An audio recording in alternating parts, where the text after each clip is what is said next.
Paz do Senhor, boa noite. Mais uma vez, estamos aqui para falar da gloriosa Palavra de Deus e hoje será algumas lições poderosas que a Igreja de Atos tem para nos ensinar.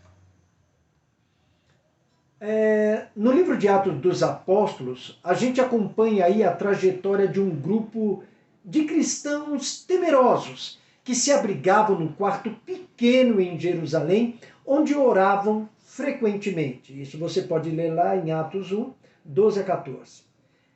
Eles não entendiam como as promessas de Jesus se realizariam em suas vidas e por meio delas. Porém, no último capítulo do livro, veremos que muitos desses mesmos cristãos se tornaram exemplos de fé e de bravura inabaláveis. Mas teria algum mistério desses homens que sacudiram o mundo? Atos 17:6 nos diz: E não os achando, trouxeram Jason e alguns irmãos à presença dos magistrados da cidade, clamando: Estes que têm alvoroçado o mundo chegaram também aqui. Mas qual o mistério desses apóstolos? Nós vamos descobrir que o mistério estava no fortalecimento que eles obtiveram do Espírito Santo. O livro de Atos nos revela como a igreja emergente ela se consolidou e cresceu enfrentando dificuldades e oportunidades. Podemos tirar algumas lições fundamentais da igreja de Atos e como também podemos implementá-las em nossa vida cristã contemporânea. Primeiro, cumprindo a grande missão. Você pode anotar aí para você ler em Atos 1:8, 2:14 a 47, Atos 8:35 e Atos 28:30 a 31.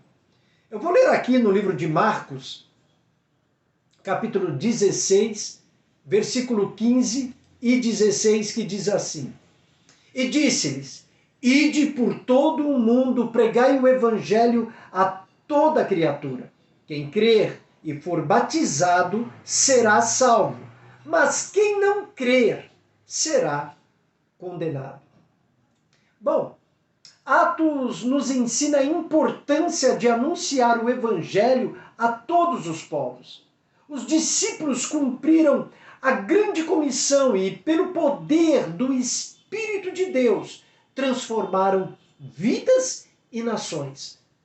Eles demonstraram que o evangelho é universal para todos os lugares.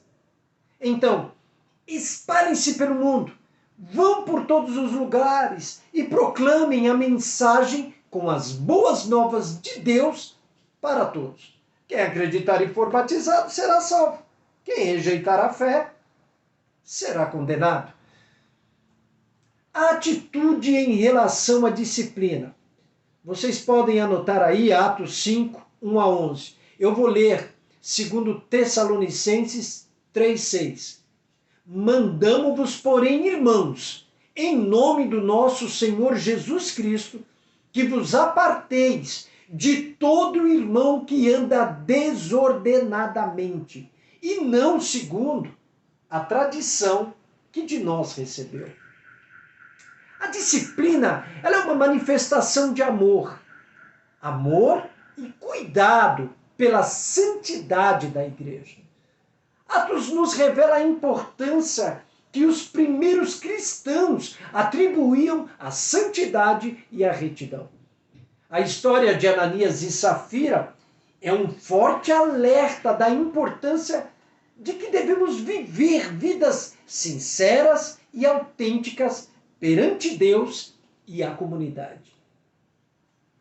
Culto público, adoração e comunhão. Atos 2, 42, 46 e Atos 4, 31, vocês anotem para vocês poderem ler. Eu vou ler Atos 27. E no primeiro dia da semana, juntando-se os discípulos para partir o pão, Paulo, que havia de partir no dia seguinte, falava com eles e prolongou a prática até a meia-noite.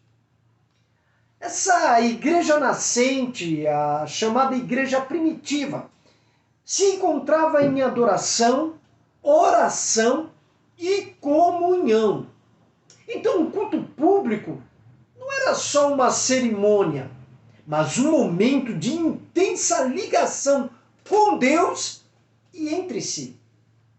A igreja de Atos, ela nos mostra que a adoração sincera e a comunhão são essenciais para o desenvolvimento espiritual e para também a harmonia da igreja. Qual era a estrutura das igrejas locais? Atos 14, 23 diz assim: Paulo e Barnabé escolheram líderes em cada igreja. Depois de orar e jejuar, consagraram os novos líderes ao Senhor, a quem haviam confiado a própria vida. Interessantemente, é bom a gente notar que não eram escolhidos de qualquer forma. Tá certo? Não era escolhido de qualquer forma. Hoje, infelizmente, nas igrejas por aí que surgem, os obreiros e líderes são praticamente escolhidos quase que de qualquer forma, né? Não há oração, não há jejum, não há uma forma ideal, né, para se escolher esses líderes, aqueles que estarão à frente de um povo e o povo de Deus. Às vezes são escolhidos porque são amigos, outras vezes porque possivelmente o seu dízimo seja muito bom, outras vezes escolhem meramente por escolher, porque não tem ninguém que lhe ajudar. Mas essa igreja, a igreja de Atos dos Apóstolos, eles tinham por costume de orar, de jejuar, de buscar a Deus da maneira correta e consagrar esses líderes ao Senhor. Então, pode ver que é uma parte muito interessante, muito séria, que muitas igrejas abandonaram. Então, as igrejas em Atos, elas eram também autônomas. Então, líderes eram selecionados localmente, então habilitados pelo Espírito Santo para cuidar das congregações. Essa estrutura revela a importância da liderança dedicada e habilitada pelo Espírito de Deus nas igrejas locais. Tem que haver uma dedicação da parte da liderança, daqueles que são líderes, tem que existir uma qualificação. Não se pode se colocar um líder, nem nas empresas fora, não funciona. De qualquer forma, de qualquer maneira, porque gosta ou porque fica puxando sardinha, não se deve ser assim. Deve ser uma coisa feita com oração, com jejum, diante do Deus Todo-Poderoso. Afinal, a igreja é de Deus, não de homens. Homens qualificados para tarefas específicas. Olha que legal. Atos 6:3. Escolhei, pois, irmãos, dentre vós, 7 homens de boa reputação. Ó, já começamos interessante aí. Deveriam ser homens de boa reputação. Só isso? Não. Continua. Cheios do Espírito Santo e de sabedoria. Que interessante. Quer dizer que não é de qualquer forma, nem de qualquer jeito que se vai colocando uma pessoa aí como líder de alguma setor da igreja. Essa pessoa tem que ter boa reputação, ser cheio do Espírito Santo e de sabedoria, aos quais constituamos sobre este importante negócio. É interessante a gente ver que a igreja de Atos, ela nos mostra a importância de contar com líderes capacitados e comprometidos. A gente vive falando de capacitação, eu já falei em algum outro vídeo aí, sobre capacitação, né? Aquele famoso jargão nosso, Deus não escolhe os capacitados, mas capacita os escolhidos. Não, não, não, não, não. De novo, olha para José. De novo, olha para Moisés. Moisés foi algo impressionante. Impressionante. Criado em toda a ciência do Egito. Os caras, no Egito, eles deram início, aí tinha um conhecimento médico maravilhoso. Se eu não me engano, foram eles que também inventaram perfume. O homem foi estruturado em leis. Ele foi capacitado. Moisés era capacitado para ser um rei, para ser um faraó. Quando ele matou o Egito, ele foi lá para o deserto, passou 40 anos lá. Lá se tornou um homem capacitado para cuidar de ovelhas. Adquiriu uma paciência muito grande. Olha que maravilha. Ele tinha lá a capacitação do Egito e tinha a capacitação ao cuidar das ovelhas do rebanho de Jetro. Aí, Atos nos diz algo interessante. Por isso, amigos, escolham 7 homens dentre vocês que sejam confiáveis para todos e que sejam plenos do Espírito Santo e de prudência. E nós lhe atribuiremos esse encargo. Entenda uma coisa de uma vez por toda. Você ter título não significa nada. O título não vai te levar a lugar nenhum. Porque o título lhe foi dado como responsabilidade. Não é um cargo, é um encargo. Não é uma empresa onde chefes fazem o que querem, onde seus gerentes fazem o que querem. É um encargo, é responsabilidade para cuidar de almas, de vidas. Nós estamos falando de salvação e perdição diante do Deus Todo-Poderoso. É um encargo, isso se torna muitas vezes pesado. Mas é um encargo. Porque o que é mais importante para você que quer ser líder? Entrar dentro de um templo e cuidar, sei lá, de 50, 100, 200, 1000 pessoas lá dentro, enquanto uma morre lá do lado de fora? Ou deixar aqueles 50, 100, 1000 aos cuidados de outro e ir atrás daquele que está sofrendo lá fora? O que é mais importante? Eu me lembro até hoje, na década de 80, quando chegou até a minha notícia de uma ovelha passando dificuldade. Ele, esposa, mais 5 filhas. E era um sábado quando eu recebi a notícia. E fiz um trato com a igreja, os convidei, fechei as portas da igreja. E no domingo nós fomos até ele, todos os membros da igreja. Nós fomos até ele para prestar a ele socorro. Porque eu acho mais importante uma alma, do que o mundo inteiro. Então, o caso desses 7 selecionados para atender nas mesas, que seriam os diáconos, indica que nem todos nós temos a mesma vocação, mas todos são importantes no corpo de Cristo. Essa lição ressalta aí a necessidade de reconhecer e treinar líderes para funções específicas.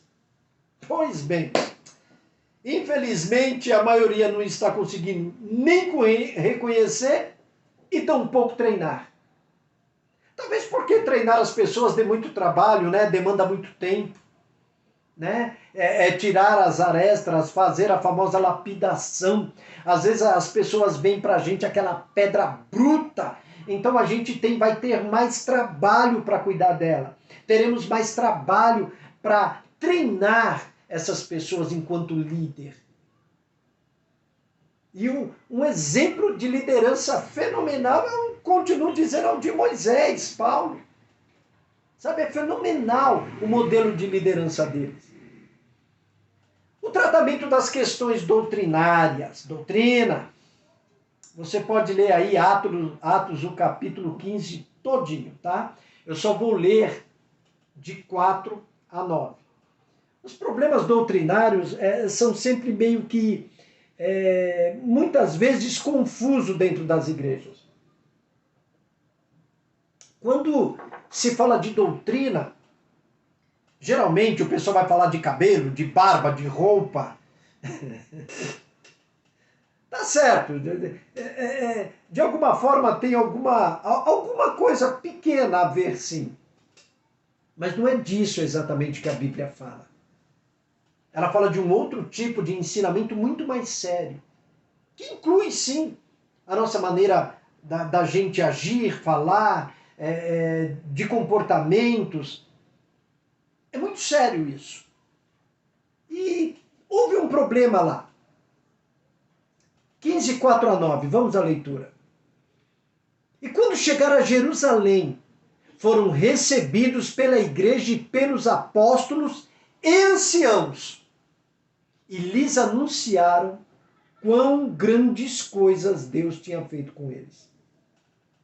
Alguns, porém, da seita dos fariseus, que tinham crido, se levantaram, dizendo que era necessário circuncidá-los e mandar-lhes que guardassem a lei de Moisés. Congregaram-se, pois, os apóstolos e os anciãos para considerar este assunto. E havendo grande contenda, levantou-se Pedro e disse-lhes: homens e irmãos, bem sabeis que já há muito tempo Deus me elegeu dentre vós, para que os gentios ouvissem da minha boca a palavra do evangelho e crescem. E Deus, que conhece os corações, lhe deu testemunho, dando-lhes o Espírito Santo, assim como também a nós. E não fez diferença alguma entre eles e nós, purificando os seus corações pela fé. A igreja nascente, a igreja primitiva, ela lidou com desafios doutrinários, como esse aí, o tema da circuncisão. O caso aí do Concílio de Jerusalém, em Atos 15, ele nos revela como essas questões foram resolvidas com prudência, oração e discernimento. Então a igreja atual, ela é alertada da importância de tratar as diferenças doutrinárias com amor e procura pela verdade. Irmãos, as coisas dentro da igreja do Senhor, elas não funcionam do jeito que eu quero. Claro, sempre existirá um padrão e o padrão será bíblico. Mas a gente tem que ter aí cuidado, a gente tem que ter amor, zelo pela verdade e zelo pelos irmãos que nos acompanham, que nos ouvem. A gente tem que ter muito cuidado. Eu, com certeza, eu fui criado em igreja pentecostal, sou nascido em igreja pentecostal. Infelizmente, há 43 anos eu vejo aí e contemplo o declínio de muitos irmãos envolvidos com ensinamentos que não têm nada a ver com aquilo que a palavra de Deus diz. E também conheço muitos irmãos que eu aprendo muito com eles. Porém, se você perguntar para mim, é tudo que você concorda? Claro que não. Assim como você não tem que concordar com tudo que eu falo. Você tem que ler, você tem que buscar entendimento, você tem que buscar conhecimento. Mas não é porque eu não aceito algumas coisas que eu vou colocar divisão entre ele e eu. Eu não vou colocar barreiras. Eu continuo amando, respeitando e aprendendo aquilo que eu não sei. Agora, claro, ninguém é obrigado a aceitar coisas por causa de picuinhas, pela maneira que a pessoa entende sem que não é aquilo que está sendo falado. A gente tem que tomar muito cuidado nesses momentos. Diferenças doutrinárias, elas não podem servir para que a gente tenha desavenças. São apenas diferenças doutrinárias. Mostra o seu ponto de vista, eu mostro o meu. Simples assim. O importante é que Deus esteja entre eu e você. É isso que importa. Mas a partir do momento que você vira a cara para o irmão porque ele é de uma igreja que não é igual à tua, você não passa de uma pessoa sem o Espírito de Deus. Você não passa de uma pessoa que não tem o mínimo de amor, nem respeito pelas pessoas. E se tem uma coisa que Deus tem, é respeito, é amor. Tá certo? Você não pode viver aí orando para que Deus destrua uma igreja, seja ela qual for.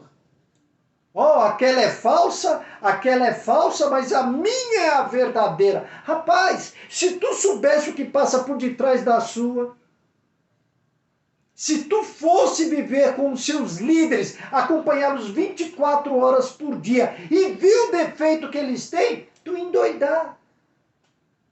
Sabe por quê? Porque todos nós erramos. Todos nós temos defeitos. Todos nós temos fraquezas. A diferença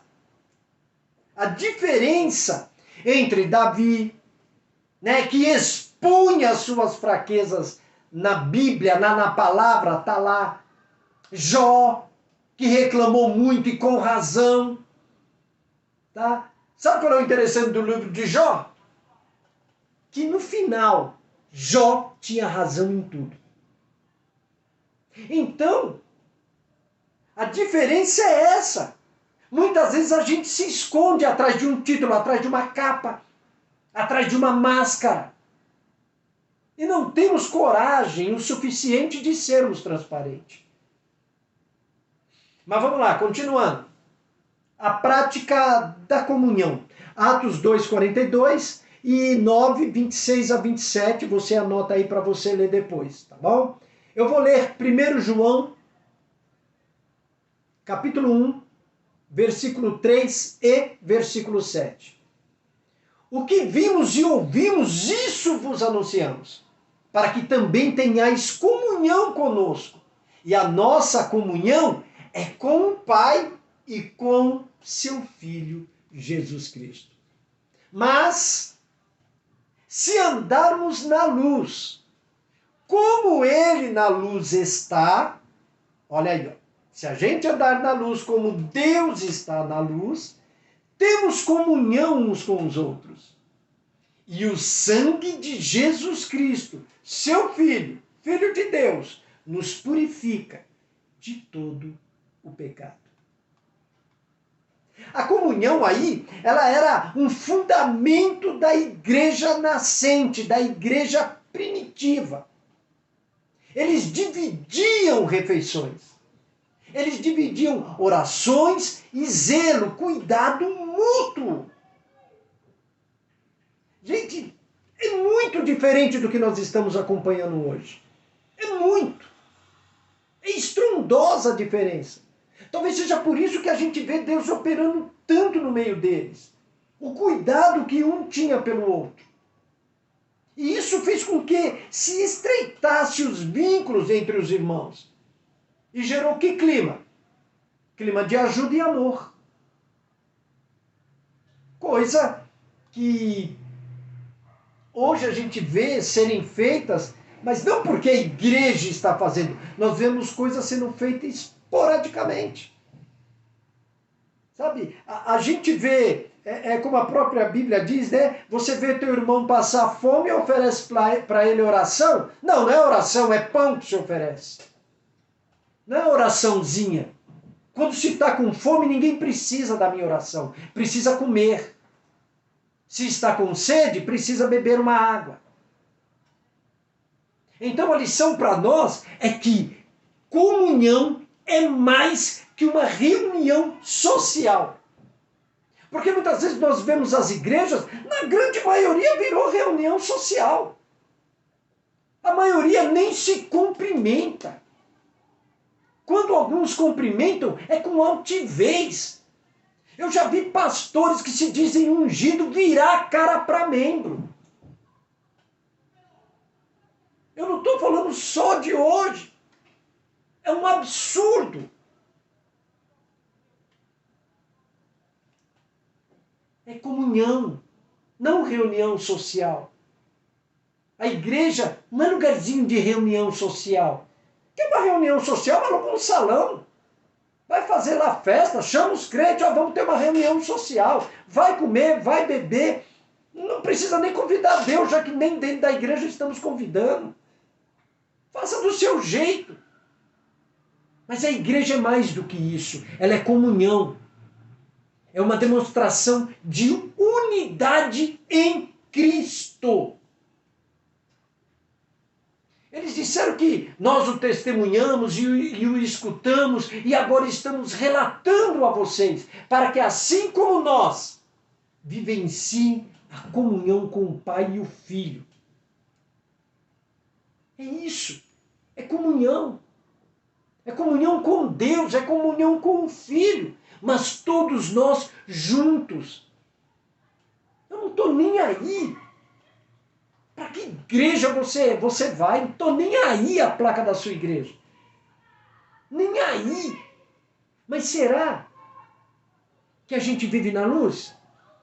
Como nós lemos lá, mas se vivemos na luz, como Deus mesmo é luz, a gente teria também uma vida de comunhão uns com os outros, enquanto o sangue vertido de Jesus, o Filho de Deus, nos limpa. É isso aí, nos limpa. Limpa a mim e a você de todo o nosso pecado.